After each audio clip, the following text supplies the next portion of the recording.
Okay, good evening, everybody. Or maybe not everybody. Hold on, hold on. There we go. Now, where we need to be. Okay. Here we go. Yeah, oh, helps if I uncover the camera. All right, we're back. Finally, it's been all week. It's the first. I haven't streamed since last Friday. Been a very, very busy week. That's all right. Beginning of, well, spring, summer-ish is always going to be busy. So, got our third chapter of the 12th Planet tonight. 30 pages with a bunch of pictures. So I'll be sharing screen a lot. All right, well, let's just jump straight on into it.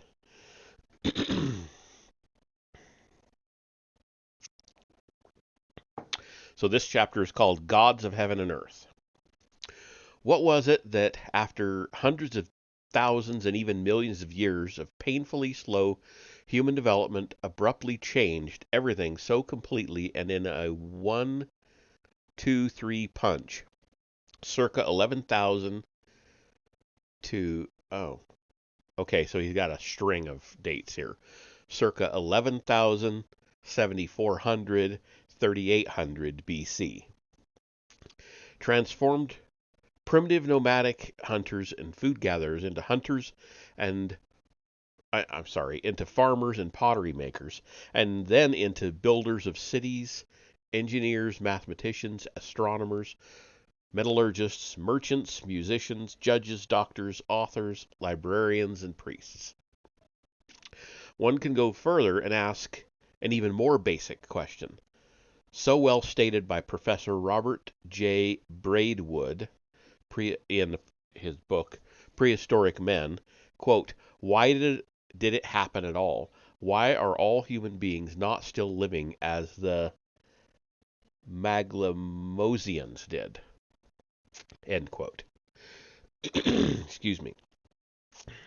The Sumerians, the people through whom this high civilization so suddenly came into being, had a ready answer. It was summed up by one of the tens of thousands of ancient Mesopotamian inscriptions that have been uncovered. Quote, whatever seems beautiful, we made by the grace of the gods. End quote. The gods of Sumer, who were they?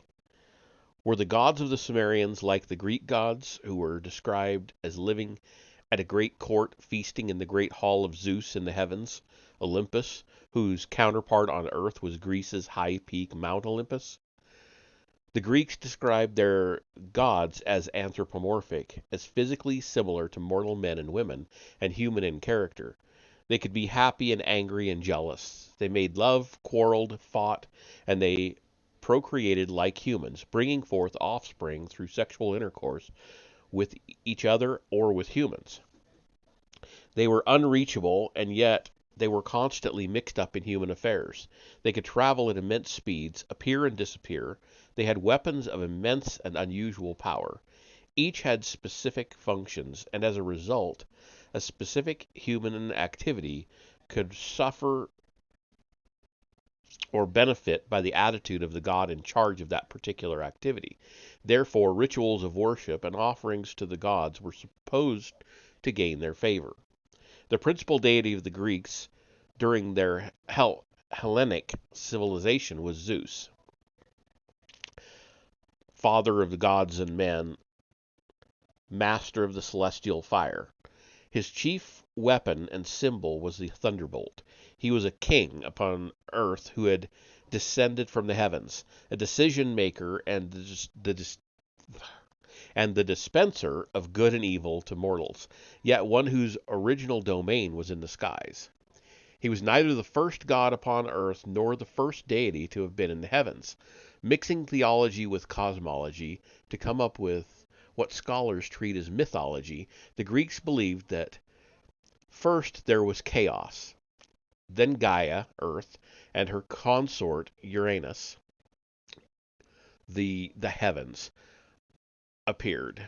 Gaia and Uranus brought forth the 12 Titans, 6 males and 6 females.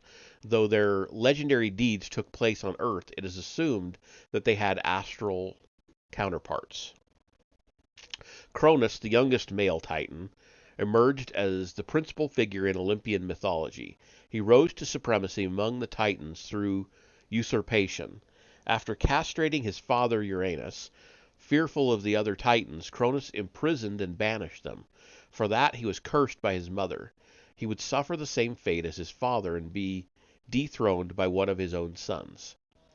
Cronus consorted with his own sister Rhea, who bore him 3 sons and 3 daughters: Hades, Poseidon, and Zeus, Hestia, Demeter, and Hera. Once again, it was fated that the youngest son would be the one to depose his father, and the curse, it says his hither. That could be correct, I don't know. And the curse of Gaia came true when Zeus overthrew Cronus, his father. The overthrow, it would seem, did not go smoothly. For many years, battles between the gods and a host of monstrous beings ensued. The decisive battle was between Zeus and Typhon, a serpent-like deity.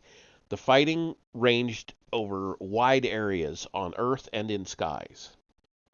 The final battle took place at Mount Cassius, near the boundary between Egypt and Arabia, apparently somewhere in the Sinai Peninsula.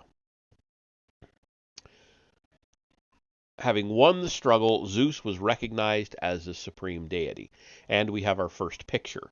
So I'm going to go ahead and switch to this screen so you can see the battle between Zeus and Typhus. Okay, and there you go. I'm assuming this is Zeus, the naked one, and Typhus is the winged kind of twin-tailed serpent. Okay. Nevertheless, he had to share control with his brothers, by choice or, according to one version, through the throwing of lots. Zeus was given control of the skies, the eldest brother Hades was accorded the lower world, and the middle brother Poseidon was given mastery of the seas. Though in time Hades and his region became a synonym for hell, his original domain was a territory somewhere far below, quote unquote, encompassing marshlands, desolate areas, and lands watered by mighty rivers. Hades was depicted as the unseen, aloof, forbidding, stern, unmoved by prayer or sacrifice. Poseidon, on the other hand, was frequently seen holding up his symbol, the trident. Though the ruler of the seas, he was also master of the arts of metallurgy and sculpting, as well as a crafty magician or conjurer, while Zeus was depicted in Greek tradition and legend as strict with mankind, even as one who had at one point schemed to annihilate mankind. Poseidon was considered a friend of mankind and a god who went to great lengths to gain the praise of mortals. The 3 brothers and their 3 sisters... Oh, are we starting an ad? We'll see here in a minute. The 3 brothers and their 3 sisters, all children of Cronus, by his sister Rhea... Oh, there we are. We are in an ad, so bear with it. It won't be long, but I will hold off and just ramble on here while the ad's on, so that people who see the ad will not miss out on parts of the book. Would it be the end of the world if they missed out on a little bit of it? No, probably not. But personally, it would piss me off if I missed a whole paragraph or 2 out of a book because an ad came up. Okay, and we're back. So, The three brothers and their three sisters, all children of Cronus by his sister Rhea, made up the older part of the Olympian circle, the group of 12 great gods. The other 6 were all offspring of Zeus, and the Greek tales dealt mostly with their genealogies and relationships. The male and female deities fathered by Zeus were mothered by different goddesses. Consorting at first with a goddess named Metis, Zeus had borne to him a daughter, the great goddess Athena. She was in charge of common sense and handiwork, and was thus the goddess of wisdom. But as the only major deity to have stayed with Zeus during his combat with Typhon, all the other gods had fled, Athena acquired martial qualities and was also the goddess of war. She was the perfect maiden, quote unquote, and became no one's wife. But some tales link her frequently with her uncle Poseidon, and though his official consort was the goddess who was the lady of the labyrinth from the island of Crete, his niece Athena was his mistress. Zeus then consorted with other goddesses, but their children did not qualify for the Olympian circle. When Zeus got around to the serious business of producing a male heir, he turned to one of his own sisters. The eldest was Hestia. She was, by all accounts, a recluse, perhaps too old or too sick to be the object of matrimonial activities. Mid-Zeus needed, I don't know what that's supposed to mean, needed little excuse to turn his attentions to Demeter, the middle sister, the goddess of fruitfulness. But, I'm sure that's supposed to be but it says hut. But instead of a son, she bore him a daughter, Persephone, who became wife to her uncle Hades and shared his dominion over the lower world. Disappointed with that no son was born, Zeus turned to other goddesses for comfort and love. Of Harmonia he had 9 daughters. Then Leto bore him a daughter and a son, Artemis and Apollo, who were at once drawn into the group of major deities.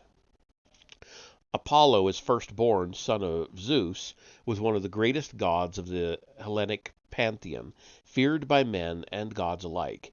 He was the interpreter to mortals of the will of his father Zeus, and thus the authority in matters of religious law and temple worship.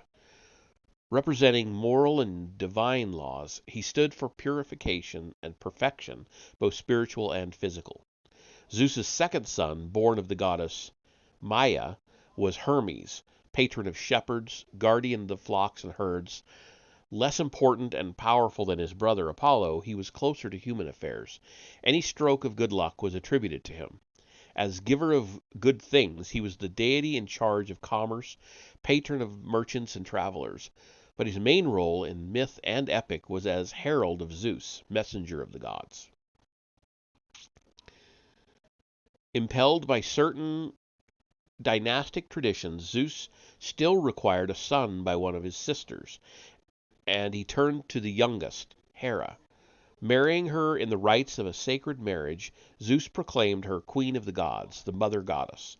Their marriage was blessed by a son, Ares, and 2 daughters, but rocked by constant infidelities on the part of Zeus, as well as a rumored infidelity on the part of Hera, which cast doubt on the true parentage of another son, Hephaestus. Ares was at once incorporated into the Olympian circle of 12 major gods and was made Zeus's chief lieutenant, a god of war. He was depicted as a spirit of carnage, yet he was far from being invincible. Fighting at the Battle of Troy on the side of the Trojans, he suffered a wound which only Zeus could heal. Hephaestus, on the other hand, had to fight his way into the Olympian summit. He was a god of creativity. To him was attributed the fire of the forge and the art of metallurgy. I thought somebody else already had metallurgy, Poseidon. Anyway, he was a divine artificer, maker of both practical and magical objects for men and gods. The legends say that he was born lame and was therefore cast away in anger by his mother Hera. Another and more believable version has it that it was Zeus who banished Hephaestus because of the doubt regarding his parentage. But Hephaestus used his magically creative powers to force Zeus to give him a seat among the great gods. The legends also relate that Hephaestus once made an invisible net that would close over his wife's bed if it were warmed by an intruding lover. He may have needed such protection, for his wife and consort was Aphrodite, goddess of love and beauty. It was only natural that many tales of love affairs would build up around her. In many of these, the seducer was Ares, brother of Hephaestus. One of the offspring of that illicit love affair was Eros, the god of love.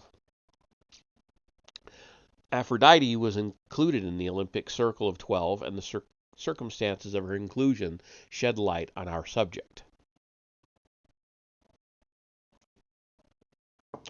She was neither a sister of Zeus nor his daughter, yet she could not be ignored. She had come from the Asian shores of the Mediterranean facing Greece. According to the Greek poet Hesiod, she arrived by way of Cyprus, and claiming great antiquity, she ascribed her origin to the genitals of Uranus. She was thus genealogically one generation ahead of Zeus, being, so to say, a sister of his father, and the embodiment of the castrated forefather of the gods. Aphrodite then had to be included among the Olympian gods. And we have another picture. So I'm assuming this is Aphrodite here in the center. I don't know who that's supposed to be, but it does look like a human figure. And those could possibly be lions. But anyway, here we go. But their total number, 12, apparently could not be exceeded. The solution was ingenious. Add one by dropping one. Since Hades was given domain over the lower world and did not remain among the great gods on Mount Olympus, a vacancy was created, admirably handy for seating Aphrodite in the exclusive circle of 12. It also appears that the number 12 was a requirement that worked both ways. There could be no more than 12 Olympians, but no fewer than 12 either. This becomes evident through the circumstances that led to the inclusion of Dionysus in the Olympian circle. He was a son of Zeus, born when Zeus impregnated his own daughter, Semele.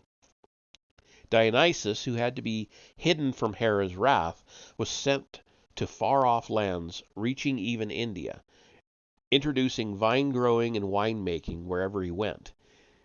In the meantime, a vacancy became available on Olympus. Hestia, the oldest sister of Zeus, weaker and older, was dropped entirely from the circle of 12. Dionysus then returned to Greece and was allowed to fill the vacancy. Once again, there were 12 Olympians. Though Greek mythology was not clear regarding the origins of mankind, the legends and traditions claimed descent from the gods for heroes and kings. These semi-gods formed the link between the human destiny, daily toil, dependence on the elements, plagues, illness, death, and the golden past, when only the gods roamed Earth. And although so many of the gods were born on Earth, the select circle of 12 Olympians represented the celestial aspect of the gods.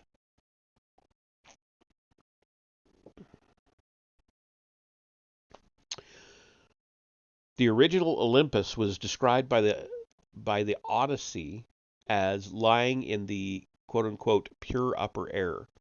The original 12 great gods were gods of heaven who had come down to earth, and they represented the 12 celestial bodies in the vault of heaven, quote-unquote. The Latin names of the great gods, given them when the Romans adopted the Greek pantheon, clarify their astral associations. Gaia was Earth, Hermes Mercury, Aphrodite Venus, Ares Mars, Cronus Saturn, and Zeus Jupiter. Continuing the Greek tradition, the Romans envisaged Jupiter as a thundering god whose weapon was the lightning bolt. Like the Greeks, the Romans associated him with the bull. And we have a picture of Jupiter, sorry. But there's another picture. I'll just show them at the same time. There is now general agreement that the foundations of the distinct Greek civilization were laid on the island of Crete, where the Minoan culture flourished from circa 2700 BC to 1400 BC. In Minoan myth and legend, the tale of the Minotaur is prominent. This half-man, half-bull was the offspring of Pasiphae, the wife of King Minos, and a bull. Archaeological finds have confirmed the extensive Minoan worship of the bull, and some cylinder seals depict the bull as a divine being accompanied by a cross symbol which stood for some unidentified star or planet. It has therefore been surmised that the bull worshipped by the Minoans was not the common earthly creature, but the celestial bull, the constellation Taurus, in commemoration of some event that had occurred when the sun's spring equinox appeared in that constellation circa 4000 BC. So I'll go ahead and show both pictures now. So here we have Jupiter and the bull and the lightning bolts. And then here is the celestial bull and the crosses they were talking about. I'm not sure why there are two bulls, but whatever. By Greek tradition, Zeus arrived on the Greek mainland via Crete, whence he had fled by swimming the Mediterranean, after abducting Europa, the beautiful daughter of the king of the Phoenician city of Tyre. Indeed, when the earliest Minoan script was finally deciphered by Cyrus H. Gordon, it was shown to be a, quote, a Semitic dialect from the shores of the eastern Mediterranean, end quote. Gods came directly to Greece from the heavens. Zeus arrived from across the Mediterranean via Crete. Aphrodite was said to have come by sea from the Near East via Cyprus. Poseidon, Neptune to the Romans, brought the horse with him from Asia Minor. Athena brought the olive, fertile and self-sown, quote-unquote, to Greece from the lands of the Bible. There is no doubt that the Greek traditions and religion arrived on the Greek mainland from the Near East via Asia Minor and the Mediterranean islands. It is there that their pantheon had its roots. It is there that we should look for the origins of the Greek gods and their astral relationship with the number 12. Hinduism, the ancient religion of India, considers the Vedas, compositions of hymns, sacrificial formulas, and other sayings pertaining to the gods, as sacred scriptures, not of human origin. The gods themselves composed them, the Hindu traditions say. In the age... wow, my cadence is all off tonight. The gods themselves composed them, the Hindu traditions say, in the age that preceded the present one. But as time went on, more and more of the original 100,000 verses passed from generation to generation orally were lost and confused. In the end, a sage wrote down the remaining verses, dividing them into 4 books, and trusting 4 of his principal disciples to preserve 1 Veda each. When, in the 19th century, scholars began to decipher and understand forgotten languages and trace the connections between them, they realized that the Vedas were written in a very ancient Indo-European language, the predecessor of the Indian root tongue Sanskrit, of Greek, Latin, and other European languages. When they were finally able to read and analyze the Vedas, they were surprised to see the uncanny similarity between the Vedic tales of the gods and the Greek ones. The gods, the Vedas told, were all members of one large but not necessarily peaceful family. Amid the tales of ascents to the heavens and descents to earth, aerial battles, wondrous weapons, friendships and rivalries, marriages and infidelities, there appears to have existed a basic concern for genealogical record keeping, who fathered whom and who was the firstborn of whom. The gods on earth originated in the heavens, and the principal deities, even on earth, continued to represent celestial bodies. In primeval times, the rishis, primeval flowing ones, quote unquote, flowed celestially, possessed of irresistible powers, of whom 7 were the great progenitors. The gods Rahu, demon, and Ketu, disconnected, were once a single celestial body that sought to join the gods without permission, but the god of storms hurled his flaming weapon at him, cutting him into 2 parts, Rahu, the dragon's head, which unceasingly traverses the heavens in search of vengeance, and Ketu, the dragon's tail. Marishi, the progenitor of the solar dynasty, gave birth to Kashyapa, he who is the throne. The Vedas describe him as having been quite prolific, but the dynastic succession was continued only through his 10 children by Prithivi, Heavenly Mother. Excuse me.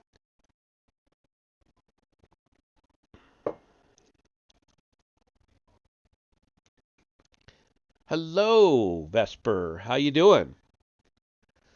I just saw that you came in. Nice to have you.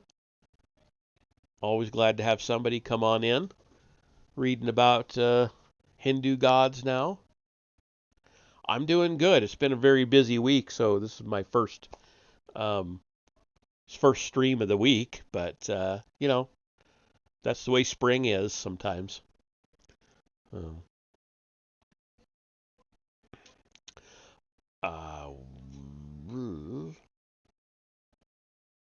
Okay, here we are. As dynastic head, Kashyapa was also chief of the Devas, Shining Ones, and bore the title Dyaspitar, Shining Father. Together with his consort and 10 children, the divine family made up the 12 Adityas, gods who were each assigned a sign of the zodiac and a celestial body. Kashyapa's celestial body was the shining star. Prithivi represented Earth. Then there were the gods whose celestial counterparts included the Sun, the Moon, Mars, Mercury, Jupiter, Venus, and Saturn. In time, the leadership of the pantheon of 12 passed to Varuna, the god of the heavenly expanse. He was omnipresent and all-seeing. One of the hymns to him reads almost like a biblical psalm. And here it is, quote, "It is he who makes the sun shine in the heavens, and the winds that blow are his breath. He has hollowed out the channels and the rivers. They flow at his command. He has made the depths of the sea." Wow. That's end quote. His reign also came sooner or later to an end. Indra, the god who slew the celestial dragon, claimed the throne by slaying his father. He was the new lord of the skies and god of storms. Lightning and thunder were his weapons, and his epithet was Lord of Hosts. He had, however, to share dominion with his 2 brothers. One was Vivashvat, who was the progenitor of Manu, the first man. The other was Agni, the igniter, who brought fire down to earth from the heavens, so that mankind could use it industrially. The similarities between the Vedic and Greek pantheons are obvious. The tales concerning the principal deities, as well as the verses dealing with a multitude of other lesser deities, sons, wives, daughters, mistresses, are clearly duplicates or originals, in parentheses, of the Greek tales. There is no doubt that Dyaus came to mean Zeus, Dyaus Peter, Jupiter, Varuna, Uranus, and so on.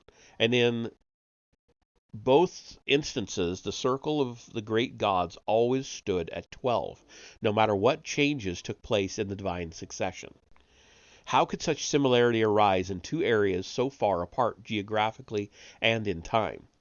Scholars believe that sometime in the second millennium BC, a people speaking an Indo-European language and centered in northern Iran or the Caucasus area embarked on great migrations. One group went southeast to India. The Hindus called them Aryans, noblemen. They brought with them the Vedas, or as oral tales, circa 1500 BC. Another wave of this Indo-European migration went westward to Europe. Some circled the Black Sea and arrived in Europe via the steppes in Russia, but the main route by which these people and their traditions and religion reached Greece was the shortest one, Asia Minor. Some of the most ancient Greek cities, in fact, lie not on the Greek mainland, but at the western tip of Asia Minor. But who were these Indo-Europeans who chose Anatolia as their abode? Little in Western knowledge shed light on the subject. Once again, the only readily available and reliable source proved to be the Old Testament. There, the scholars found several references to the Hittites as the people inhabiting the mountains of Anatolia. Unlike the enmity reflected in the Old Testament toward the Canaanites, and other neighbors whose customs were considered an abomination, the Hittites were regarded as friends and allies to Israel. Bathsheba, whom King David coveted, was the wife of Uriah the Hittite, an officer in King David's army. King Solomon, who forged alliances by marrying the daughters of foreign kings, took as wives the daughters both of an Egyptian pharaoh and of a Hittite king. At another time, an invading Syrian army fled upon hearing a rumor that, quote, "the king of Israel hath hired against us the kings of the Hittites and the kings of the Egyptians." End quote. These brief allusions to the Hittites reveal the high esteem in which their military abilities were held by other people of the ancient Near East. With the decipherment of the Egyptian hieroglyphs and later on the Mesopotamian inscriptions, scholars have come across numerous references to a land of Hatti as a large and powerful kingdom in Anatolia. Could such an important power have left no trace? Forearmed with the clues provided in the Egyptian and Mesopotamian texts, the scholars embarked on excavations of ancient sites in Anatolia's hilly regions. The efforts paid off. They found Hittite cities, palaces, royal treasures, royal tombs, temples, religious objects, tools, weapons, art objects. Above all, they found many inscriptions, both in a pictographic script and in cuneiform. The biblical Hittites had come to life. A unique monument bequeathed to us by the ancient Near East is a rock carving outside the ancient Hittite capital. The site is nowadays called Yazilekaya,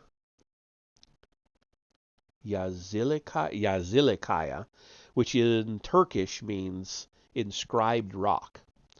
After passing through gateways and sanctuaries, the ancient worshipper came into an open-air gallery, an opening among a semicircle of rocks, on which all the gods of the Hittites were depicted in procession. And we have a picture of that, but there's another one right below it, so I'll finish this page and then I'll show both. Marching in from the left is a long procession of primarily male deities, clearly organized in companies of 12. At the extreme left, and thus last to march in this amazing parade, are 12 deities who look identical, all carrying the same weapon. The middle group of 12 marchers includes some deities who look older, some who bear diversified weapons, and 2 who are highlighted by a divine symbol.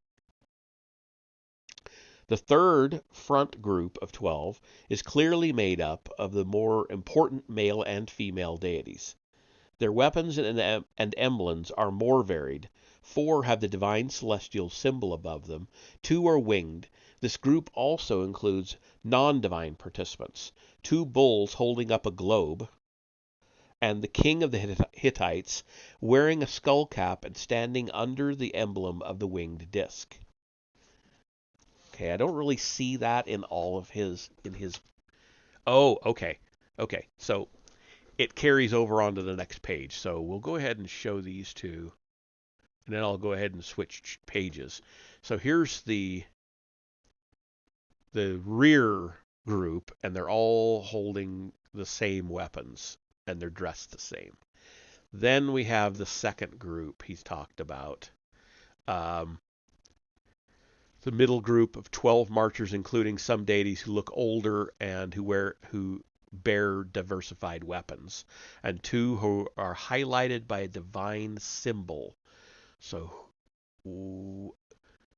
is that this here, this little circle here above these 2? I'm not sure. Moving on, though, here is the third one he's talking about, where they're all different, both male and female. There's the winged disc right there. And the 2, that's supposed to be 2 bulls I guess it is 2 bulls carrying a globe. Anyway, we'll find out what these are here in a minute. I don't like to leave that stuff up on screen for very long, though. I don't know if it makes any difference in copyright stuff. I've shown it, but copyright is so weird and quirky and confusing that we'll just keep on doing it this way. Marching in from the right were 2 groups of female deities. The rock carvings are, however, too mutilated to ascertain their full original number. We will probably not be wrong in assuming that they too made up 2 companies of 12 each. The 2 processions from the left and from the right met at a central panel which clearly depicts great gods, for they were all shown elevated, standing atop mountains, animals, birds, or even on the shoulders of divine attendants.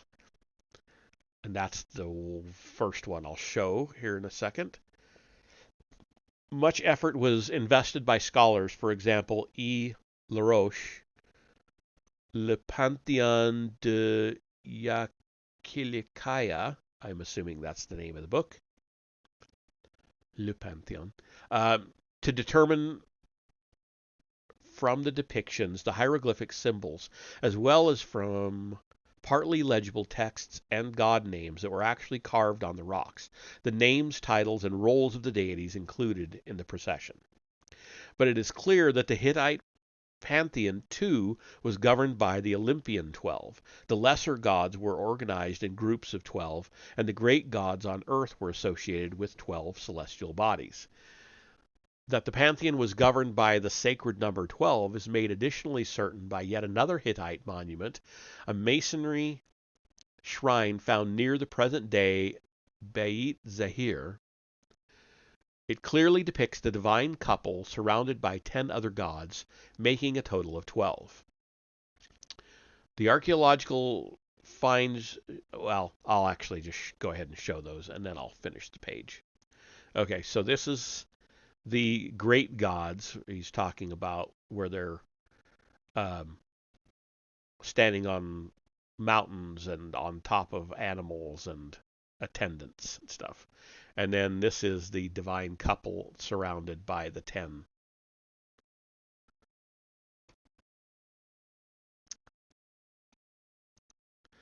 The archaeological finds showed conclusively that the Hittites worshipped gods that were of heaven and earth, all interrelated and arranged into a genealogical hierarchy. Some were great and olden gods, who were originally of the heavens. Their symbol, which is the Hittite pictographic writing in the Hittite pictographic writing, meant divine or heavenly God, looked like a pair of eye goggles. Okay. It frequently appeared on round seals as part of a rocket-like object. Okay. We've got there's a bunch of pictures in this chapter, so we've got two more.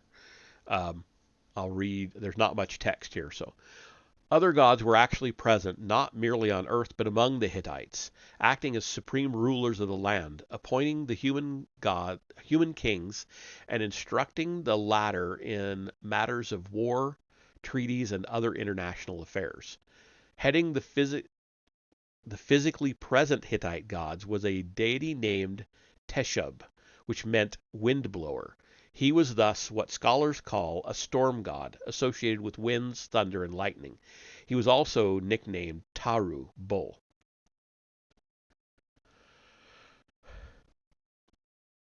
Lost my place. Like the Greeks, the Hittites depicted bull worship. Like Jupiter after him, Teshub was depicted as the god of thunder and lightning, mounted upon a bull. Hittite texts, like later Greek legends, relate how then chief deity had to battle a monster to consolidate his supremacy. A text named by the scholars the myth of the slaying of the dragon identifies Teshub's adversary as the god Yanka.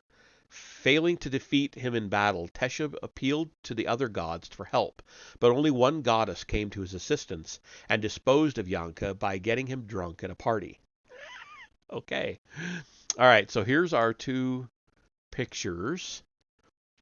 I'm wondering if this is the goggles he's talking about. That seems like maybe it is. There we have our winged disc again. There's his two-eye symbol again.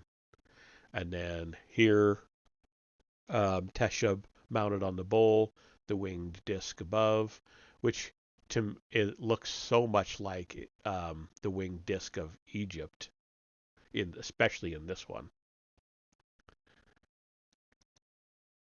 All right. Recognizing in such tales the origins of the legend of St. George and the dragon, scholars refer to the adversary smitten by the good god as the dragon. But the fact is that Yanka meant serpent, and that the ancient peoples depicted the evil god as such, as seen in this bas relief from a Hittite site. So here we go. So we have our serpent right down here coiled. Not sure what all this is supposed to be. Maybe he'll explain it. But, yeah. Zeus, too, as we have shown, battled not a dragon, but a serpent god. As we shall show later on, there was deep meaning attached to these ancient traditions of a struggle between a god of winds and a serpent deity.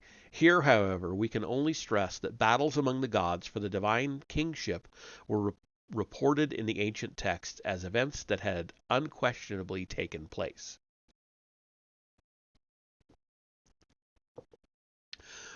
A long and well-preserved Hittite epic tale entitled Kingship in Heaven deals with this very subject, the heavenly origins of the gods.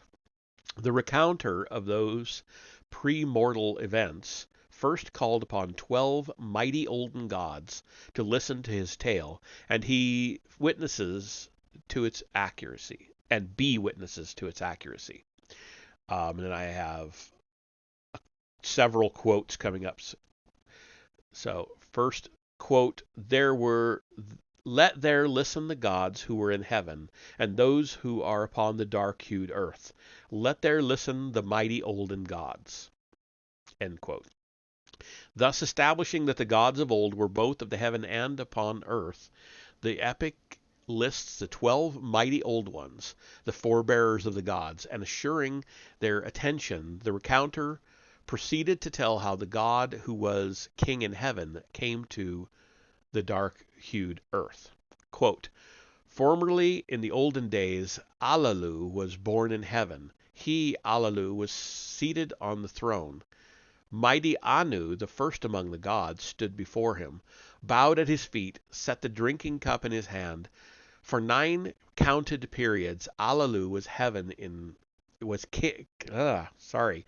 king in heaven. In the 9th period, Anu gave battle against Alalu. Alalu was defeated. He fled before Anu. He descended to the dark-hued earth.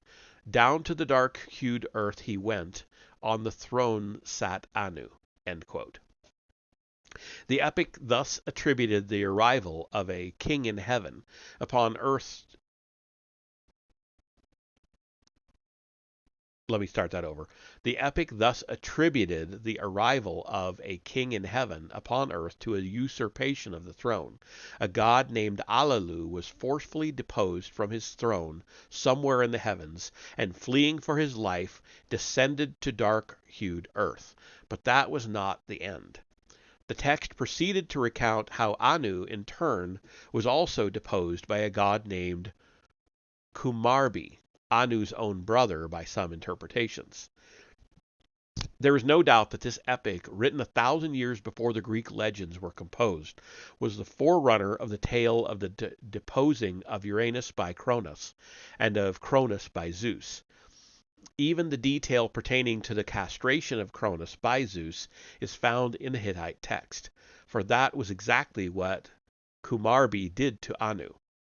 Quote, for 9 counted periods, Anu was king in heaven. In the 9th period, Anu had to do battle with Kumarbi. Anu slipped out of Kumarbi's hold and fled. Flee did Anu, rising up to the sky. After him, Kumarbu rushed, seized him by his feet, and pulled him down from the skies. He bit his loins and the manhood of Anu with the insides of Kumarbi combined, fused as bronze. End quote. According to this ancient tale, the battle did not result in a total victory. Though emasculated, Anu managed to fly back to his heavenly abode, leaving Kumarbi in control of Earth.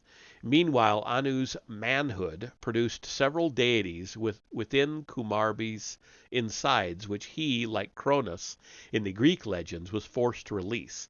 One of these was Teshub, the chief Hittite deity.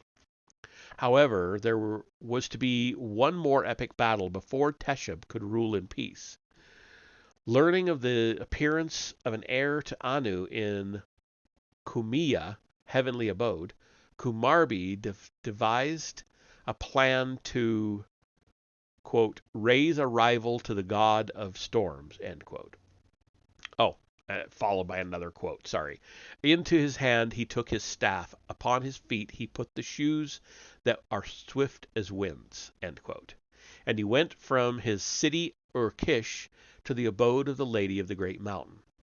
Reaching her, quote, his desire was aroused. He slept with Lady Mountain. His manhood flowed into her. 5 times he took her. 10 times he took her, end quote. Was Kumarbi simply lustful?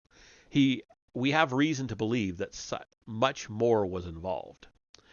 Our guess would be that the succession rules of the gods were such that a son of Kumarbi by the Lady of the Great Mountain could have claimed to be the rightful heir to the heavenly throne, and that Kumarbi took the goddess 5 and 10 times in order to make sure that she conceived, as indeed she did. She bore a son whom Kumarbi symbolically named Uli Kumi, suppressor of Kumiya, Teshub's abode.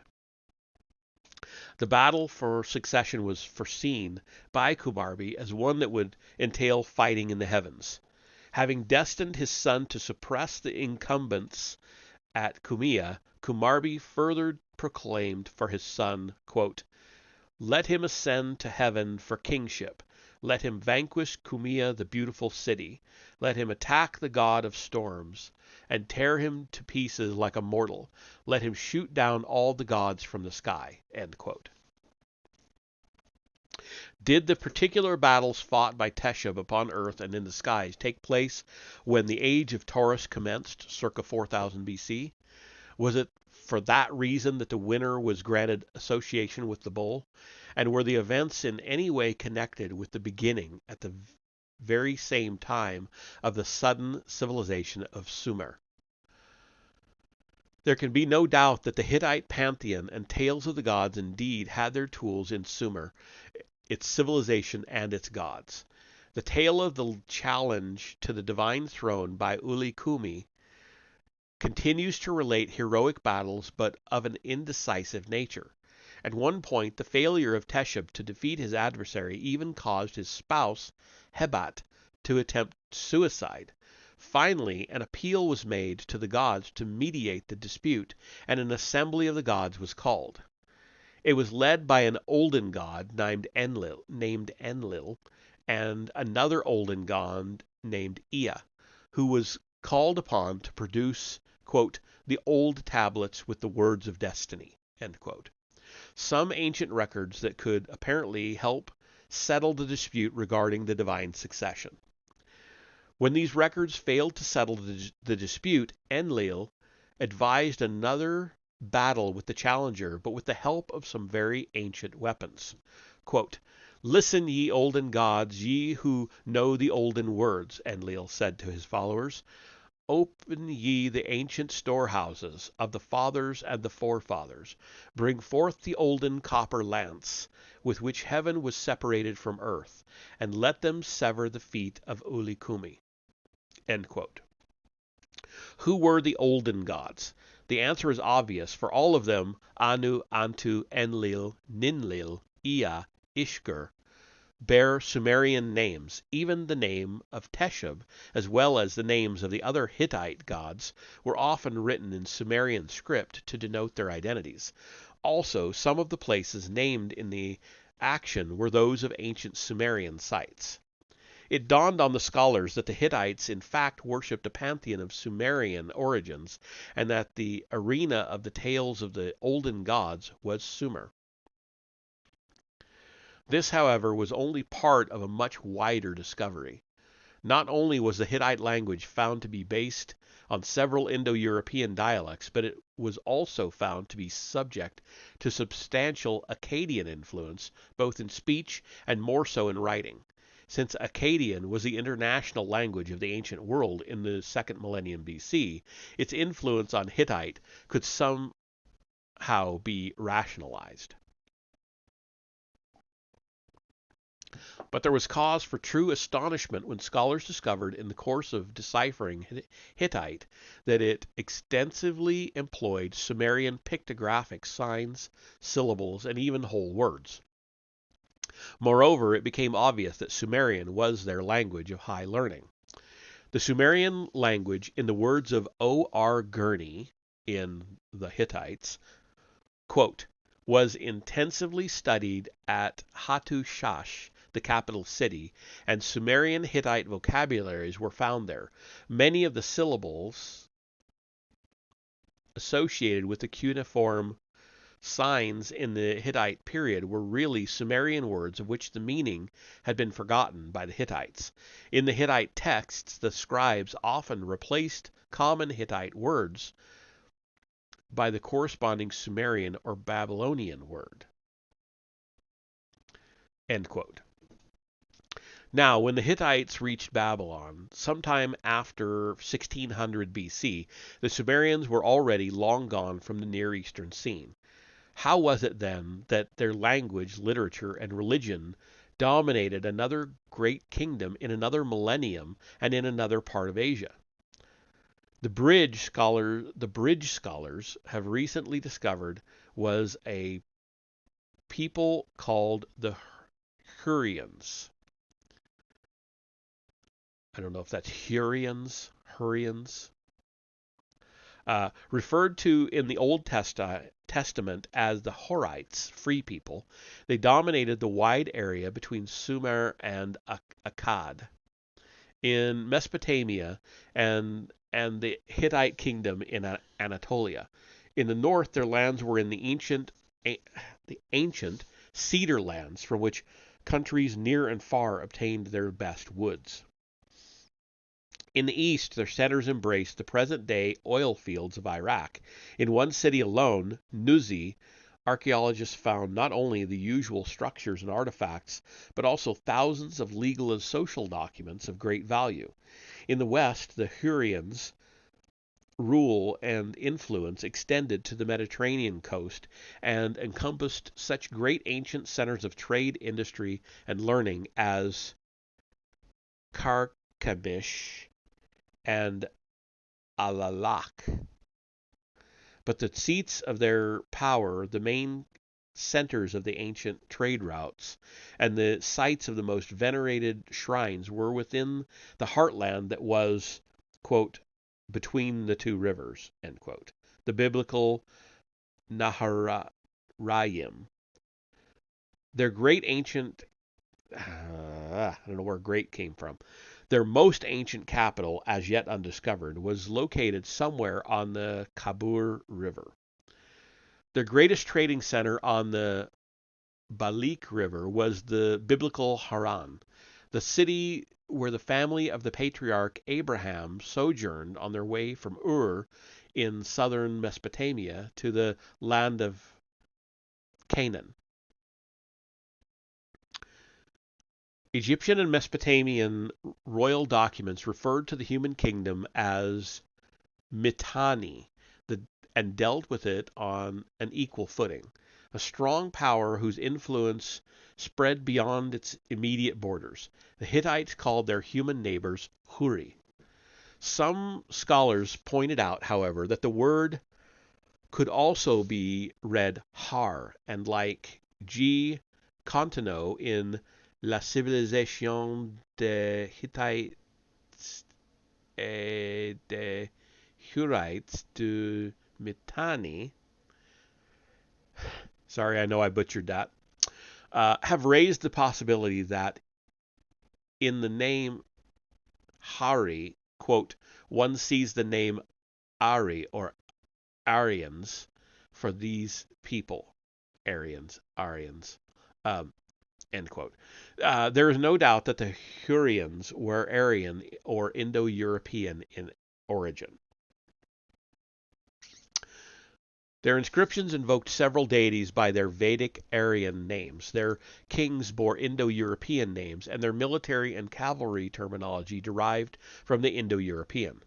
B. Hrozny, who in the 1920s led an effort to unravel the Hittite and human records, even went so far as to call the Hurrians the oldest Hindus. These Hurrians dominated the Hittites culturally and religiously. The Hittite mythological texts were found to be of Hurrian provenance, and even epic tales of prehistoric, semi-divine heroes were of Hurrian origin. There is no longer any doubt that the Hittites acquired their cosmology, their myths, their gods, and their pantheon of 12 from the Hurrians. The triple connection between Aryan origins, Hittite worship, and the Hurrian sources of these beliefs is remarkably well documented in a Hittite prayer by a woman for the life of her sick husband. Addressing her prayer to the goddess Hebat, Teshub's spouse, the woman, let me reread that. Addressing her prayer to the goddess Hebat, Teshub's spouse, the woman intoned, quote, O goddess of the rising disk of Arina, my lady, mistress of the Hatti lands, queen of heaven and earth, in the Hatti country, thy name is goddess of the rising disk of Ariana. But in the land that thou madest, in the cedar land, thou bearest the name Hebat. End quote. With all that, the culture and religion adopted and transmitted by the Hurrians were not Indo-European. Even their language was not really Indo-European. There were undoubtedly Akkadian elements in the Hurrian language, culture, and traditions. The name of their capital, Washugeni, was a variant of the Semitic Resheni, where the waters begin. The Tigris River was called Aranzak, which we believe stemmed from the Akkadian words for river of the pure cedars. The gods Shamash and Tashmetum became the Hurrian Shemiki and Tashimetish, and so on. But since the Akkadian culture and religion were only a development of the original Sumerian traditions and beliefs, the Hurrians, in fact, absorbed and transmitted the religion of Sumer. That this was so was also evident from the frequent use of the original Sumerian divine names, epithets, and writing signs. The epic tales, it has become clear, were the tales of Sumer. The dwelling places of the olden gods were Sumerian cities. The olden language was the language of Sumer. Even the Hurrian art depicted Sumerian art. Its form, its themes, duplicated.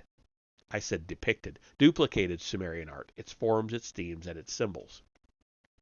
When and how were the Hurrians mutated by the Sumerian gene? Both of those words, mutated and gene, in parentheses.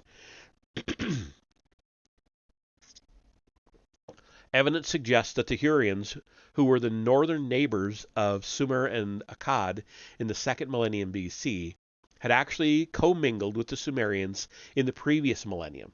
It is an established fact that Hurrians were present and active in Sumer in the 3rd millennium BC, that they held important positions in Sumer during its last period of glory, that of the 3rd dynasty of Ur.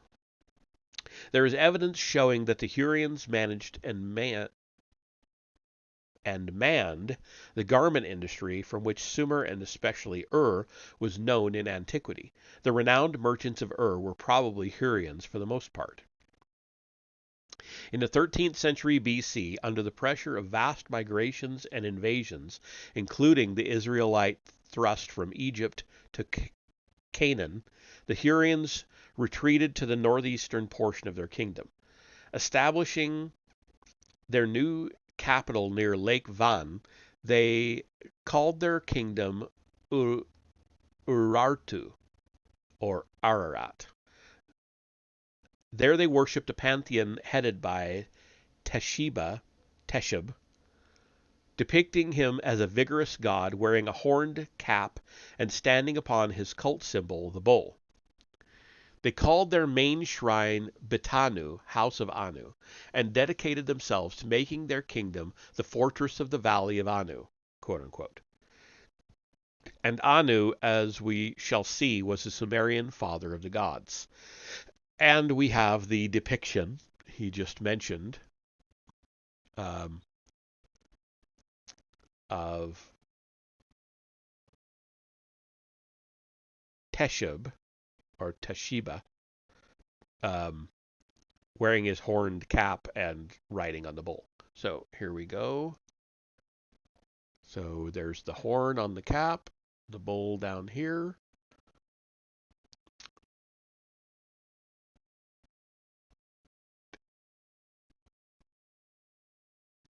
And I see 10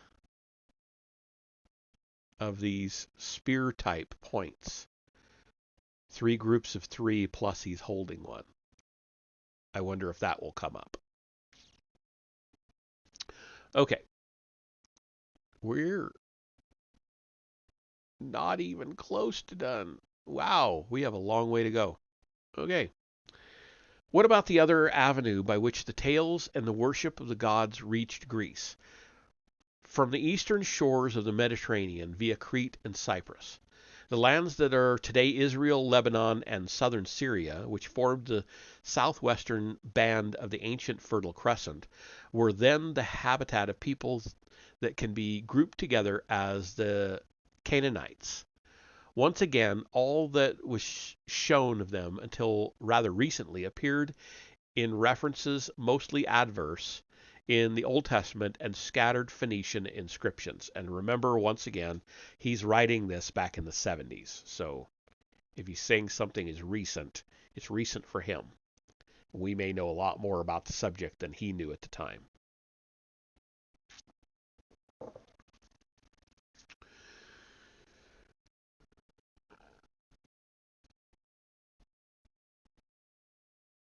Did I already read that? Scattered Phoenician inscriptions. Yes, I did.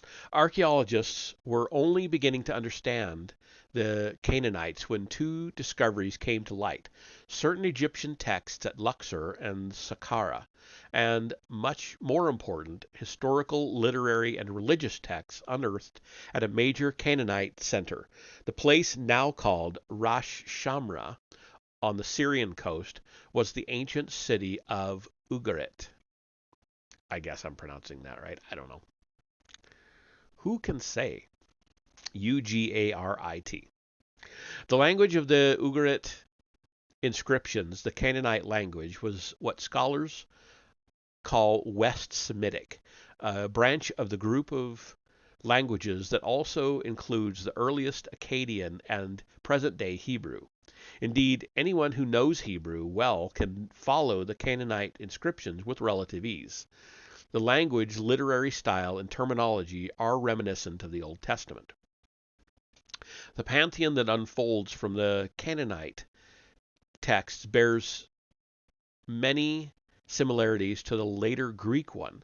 At the head of the Canaanite pantheon, too, there was a supreme deity called El, a word that was both the personal name of the god and the generic term meaning lofty deity. He was the final authority in all affairs, human or divine. Ab Adam, father of man, was his title. The kindly, the merciful, was his epithet. He was the creator of things created, and the one who alone could bestow kingship.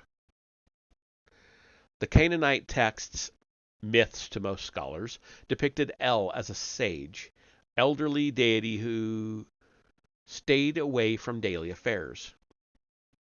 His abode was remote at the quote-unquote headwaters of the two rivers, the Tigris and the Euphrates. There he would sit on his throne, receive emissaries, and contemplate the problems and disputes of other gods brought before him. A stele found in Palestine depicts an elderly deity sitting on a throne and being served a beverage by a younger deity. The seated deity wears a conical headdress adorned with horns, a mark of the gods, as we have seen, from his prehistoric times, and the scene is dominated by the symbol of a winged star, the ubiquitous emblem that we shall increasingly encounter. It is generally accepted by the scholars that this sculpted relief depicts El, the senior Canaanite deity. El, however, was not always an olden lord.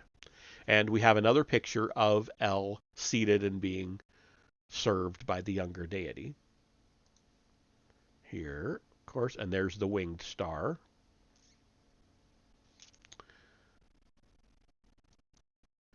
Okay, one of his epithets was Tor, meaning bull, signifying, scholars believe, his sexual prowess and his role as father of the gods.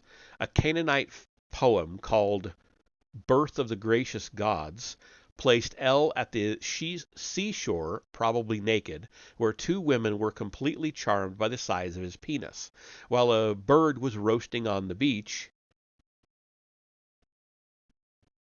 El had intercourse with the two women. Thus were the two gods Shahar, dawn, and Shalem, completion or dusk, born. Oh, and it looks like we're going into another ad. It should be coming up on your screens in a couple seconds. And so I'll just hang out here until you all come back. And I'll just blather on to myself and take a sip or two from my beverage.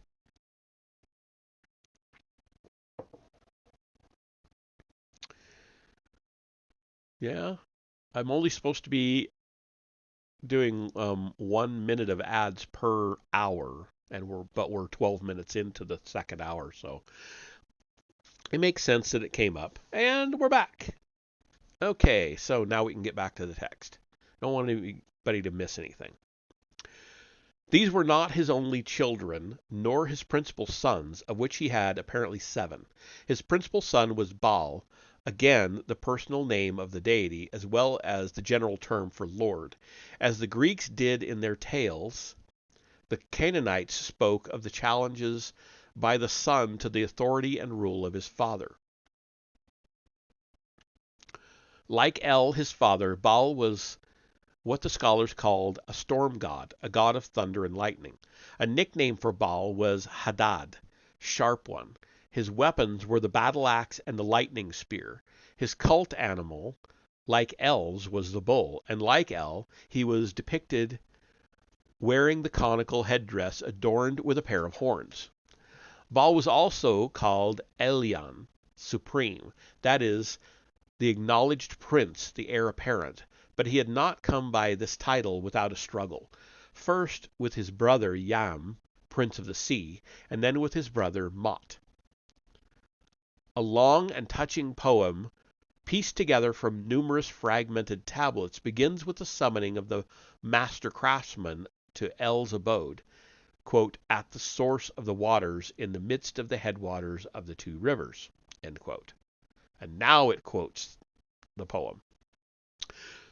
Quote, though through the fields of El he comes, he enters the pavilion of the Father of years.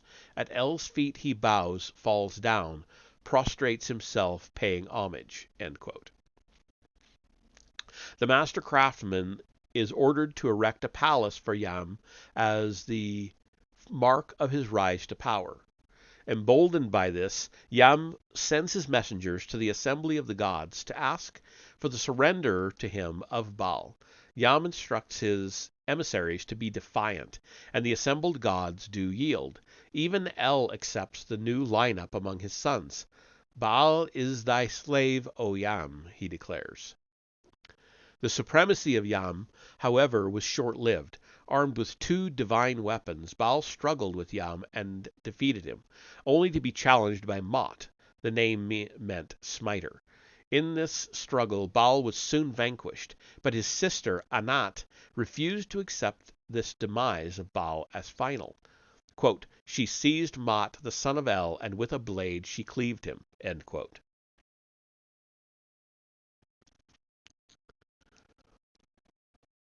Hold on.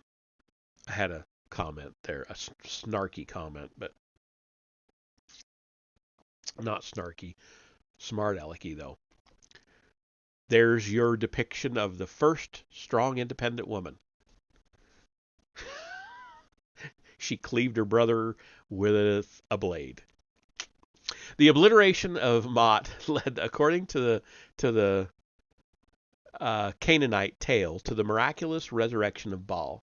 Scholars have attempted to rationalize the report by suggesting that the whole tale was only allegorical, representing no more than a tale of the annual struggle in the Near East between the hot, rainless summers that dry out the vegetation and the coming of the rainy season in the autumn, which revives or resurrects the vegetation.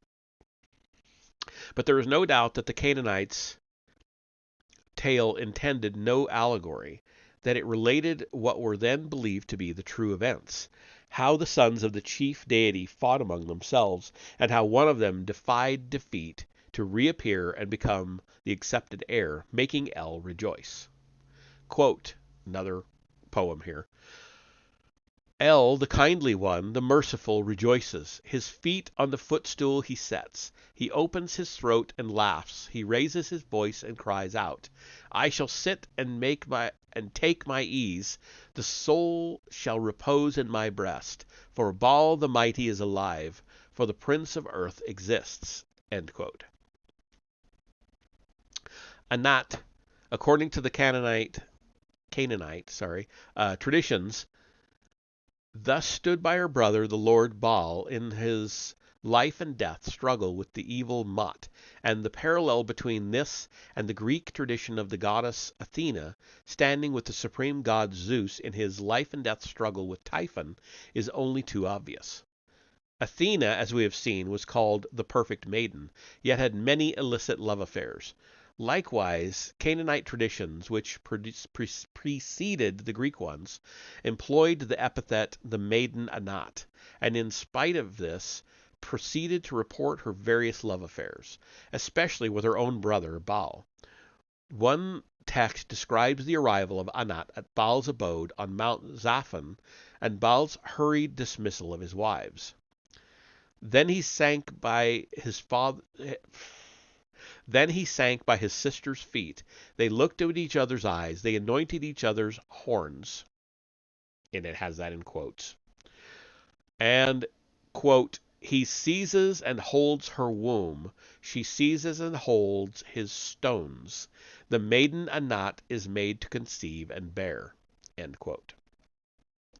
No wonder, then, that Anat was often depicted completely naked to emphasize her sexual attributes, as in this seal impression, which illustrates a helmeted Baal battling another god. Okay, I'll go ahead and show it. There are actually two pictures here. I don't know what the second one's supposed to be yet.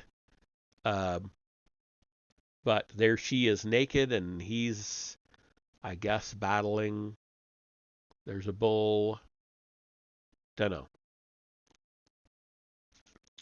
We'll find out what this one is in just a second.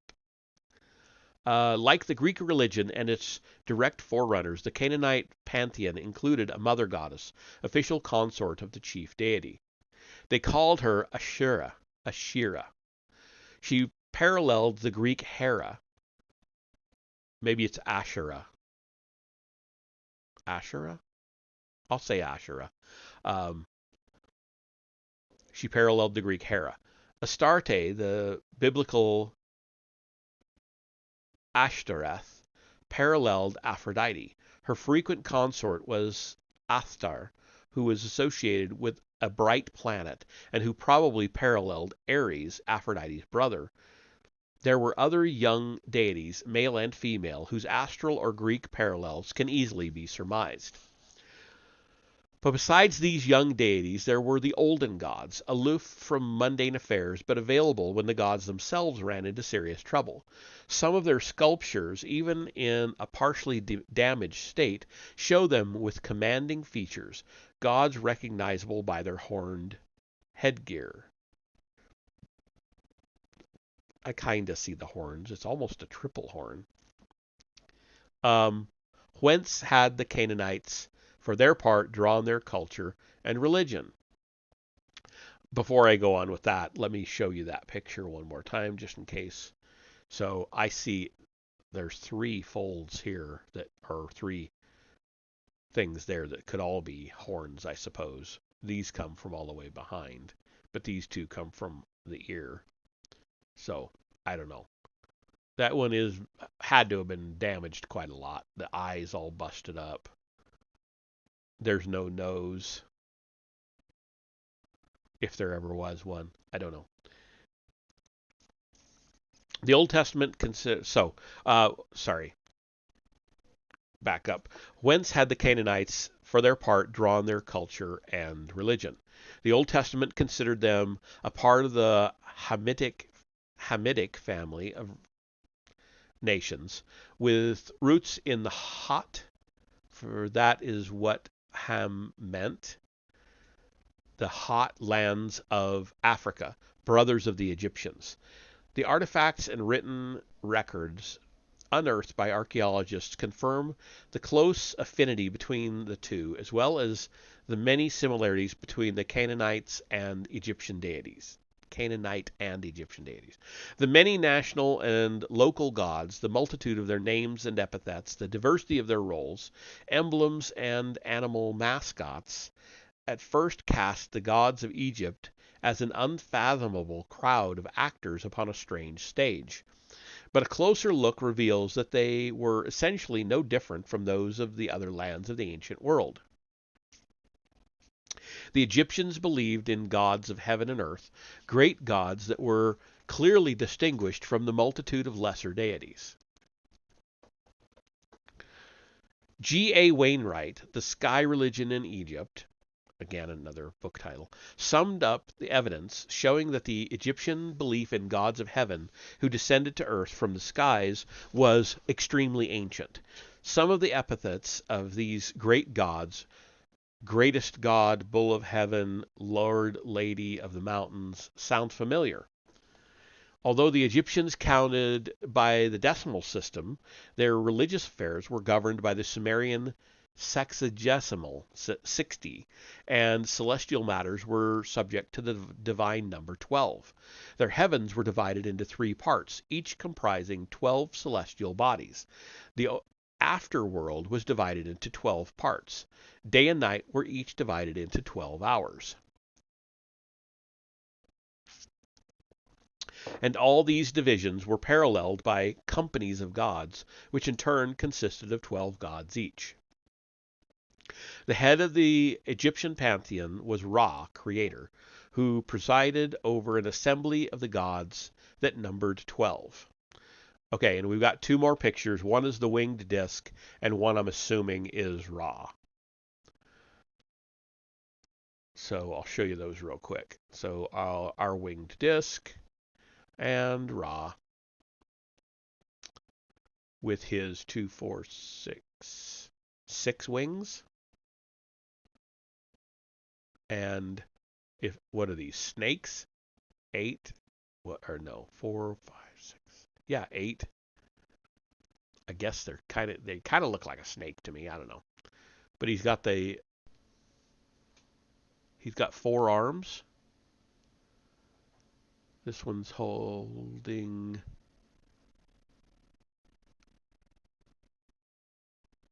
These are in kind of the as above, so below posture. Although this one's holding something, a scroll or something. This one's holding the scepter. And I can't remember what this is called. The horns. Anyway, moving on.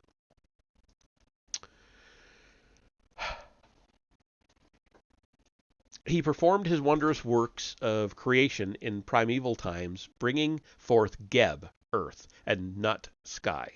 When he caused the plants to grow on earth, and the creeping creatures, and finally man, Ra was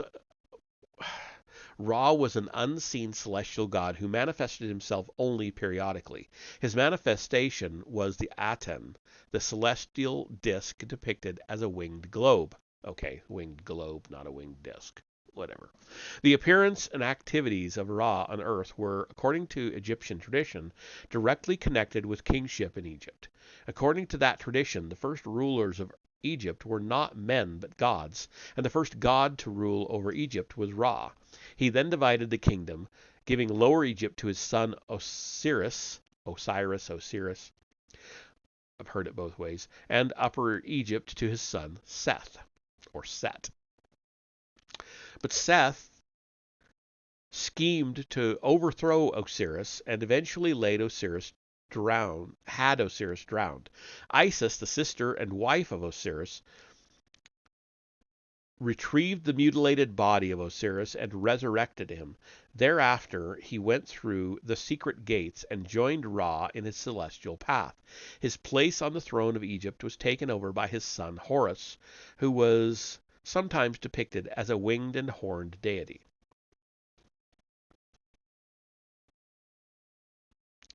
Okay, we're almost there.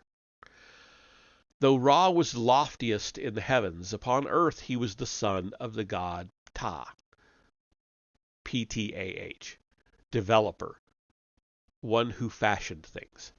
The Egyptians believed that Ptah actually raised the land of Egypt from under floodwaters by building dike works at the point where the Nile rises. This great god, they said, had come to Egypt from elsewhere. He established not only Egypt, but also, quote, the mountain land and the far foreign land, end quote. Indeed, the Egyptians acknowledged all their olden gods had come by boat from the south, and many prehistoric rock drawings have been found that show these olden gods, distinguished by their horned headdress, arriving in Egypt by boat. And we have a picture of that. Here's our horned headdress arriving by boat. I would assume these are like rowers. The only sea route leading to Egypt from the south is the Red Sea, and it is significant that the Egyptian name for it was the Sea of Ur. Hieroglyphically, the sign of Ur meant the far foreign land in the east.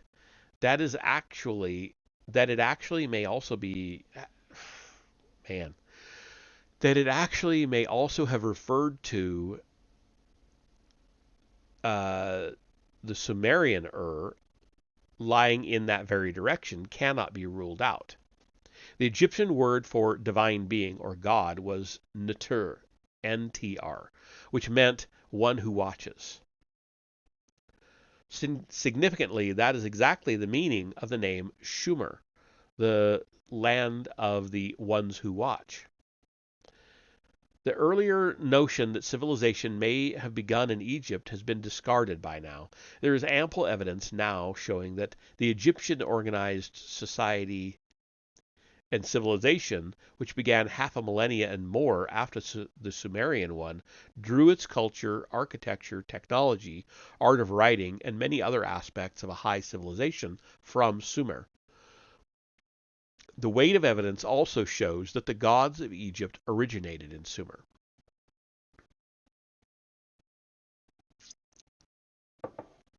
Cultural and blood kinsmen of the Egyptians, the Canaanites, shared the same gods with them, but situated in the land strip that was the bridge between Asia and Africa from time immemorial, the Canaanites also came under strong Semitic or Mesopotamian influences. Like the Hittites to the north, the humans to the northeast. Humans? It's the word humans, capitalized. I wonder if that's a typo of some kind. Anyway, like the Hittites to the north, the humans to the northeast, the Egyptians to the south, the Canaanites could not boast of an original pantheon. They too acquired their cosmogony, deities, and legendary tales from elsewhere. Their direct contacts with the Sumerian sources were the Amorites. The land of the Amorites lay between Mesopotamia and the Mediterranean lands of western Asia. Their name derives from the Akkadian Amuru, and the Sumerian Martu, Westerners. Westerners, yeah. They were not treated as aliens, but as related people who dwelt in the western provinces of Sumer and Akkad. Persons bearing Amorite names were listed as temple functionaries in Sumer. When Ur fell into Elamite invaders circa 2000 BC, a Martu named Ishbi-Ira re-established Sumerian kingship at Larsa and made his first task the recapture of Ur and the restoration there of the great shrine to the god Sin. Amorite chieftains established the first independent dynasty in Assyria circa 1900 BC. And Hammurabi, who brought greatness to Babylon circa 1800 BC, was the sixth successor of the first dynasty of Babylon, which was Amorite. In the 1930s, archaeologists came upon the center and capital city of the Amorites, known as Mari. At a bend of the Euphrates, where the Syrian border now cuts the river, the diggers uncovered a major city whose buildings were erected and continuously re-erected between 3000 and 2000 BC, on foundations that date to centuries earlier. These earliest remains included a step pyramid and temples to the Sumerian deities Inanna, Ninhursag, and Enlil. The palace of Mari alone occupied some 5 acres and included a throne room painted with most striking murals, 300 various rooms, scribal chambers, and most important to the historian, well over 20,000 tablets in the cuneiform script, dealing with the economy, trade, politics, and social life of those times, with state and military matters, and of course, with the religion of the land and its people.